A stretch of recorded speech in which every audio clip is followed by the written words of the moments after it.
Hi, I'm the Scrub and you're here for one reason. You know what, guys? I've come up with a great idea. How about we create a time machine and go back in time to a point when you weren't such an insufferable Oh, actually, even better. I'm gonna tattoo the words "I'm a miserable person" on your eyeballs so you never forget it. Cause there's yet another bloody weapon formed from the hatred that you instilled in your legions of followers. No doubt this thing is gonna rain down death upon the entire Did it just kick a missile out of the air?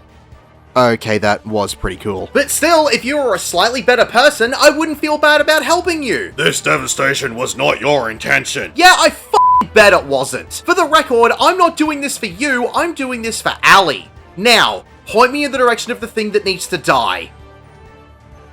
Time to learn about the Cloud Deck. Simplified.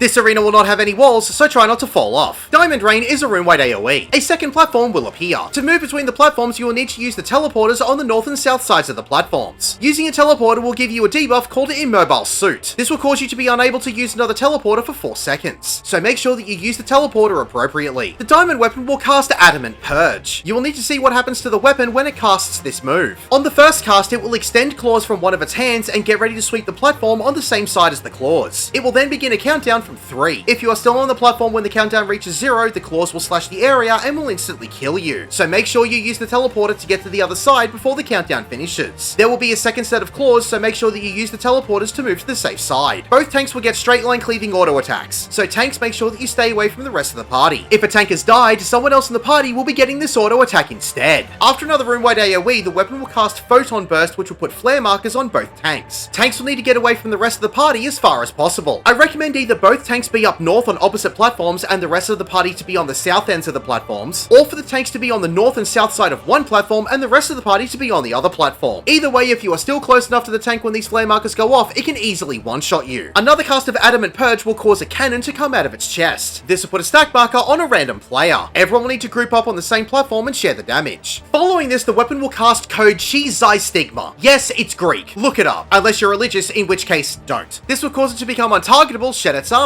and become a metallic demonic creature. The weapon will then cast Ori Cyclone and put 2 blue knockback AoEs on one side of both platforms. This knockback will throw you into the air and knock you back quite a distance. So you will need to stand next to the blue knockback AoE, positioned either directly down the center of the same platform or right on the edge of the platform to be knocked over to the opposite side. If you fail to aim yourself correctly onto a platform with a knock-up from the boss, you will be sent into the void and plummet to your death. When you land, the weapon will create a transparent sphere on one of the far sides of the area over one of the platforms. The weapon will face this sphere and create a straight line AoE that will cover the entire platform. The weapon will jump on this platform and cause it to be temporarily disabled. You will need to get to the opposite platform before this AoE goes off or it will instantly kill you. The weapon will then move to the center of the remaining platform and become targetable again. Outrage is a room-wide AoE. The weapon will create many transparent spheres around the arena and cast Ori Arts. This will give it the zoomies. It will create many straight line AoEs across the platform. First to one of the far spheres and then the rest of them in V shapes up the platform. And the final AoE will be a straight line up one half of the platform. You'll firstly need to watch where the straight line AoEs are created and stand in between 2 of them on a side of the arena. Then notice where the final thicker straight line AoE will be going off so you can move to the appropriate side after the rest of the smaller AoEs have gone off. Getting hit by a straight line AoE will give you a Vuln stack and a small knockback which will more than likely push you off the arena. Ori Doomstead is a tank buster. This is a small AoE cleaving tank buster so everyone else will need to move away from the tank. Another Ori Arts will be cast and this will be a straight line AoE through the middle of the platform, then a large circular AoE on either the north or south side. You'll need to get away from both of these AoEs to avoid them. Getting hit by the large circular AoE will be a severe knockback which will more than likely kill you from launching you off the platform. Then it will face the middle point on one of the sides of the arena and cast Vertical Cleave.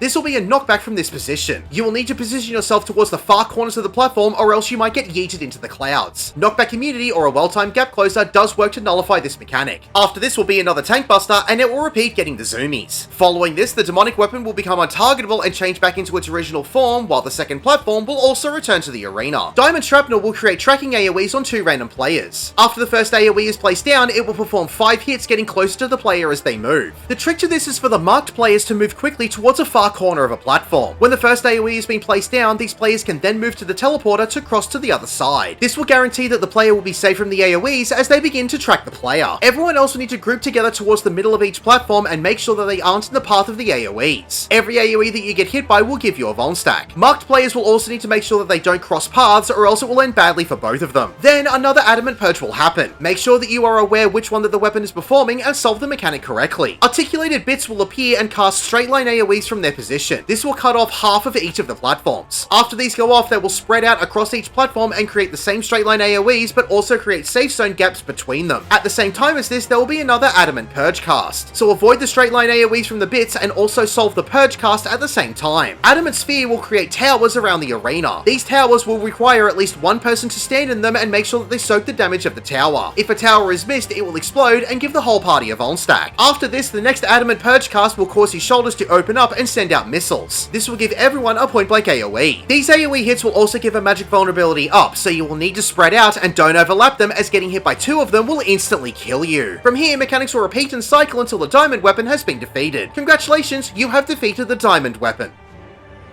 My name is The Scrub. Thank you for watching.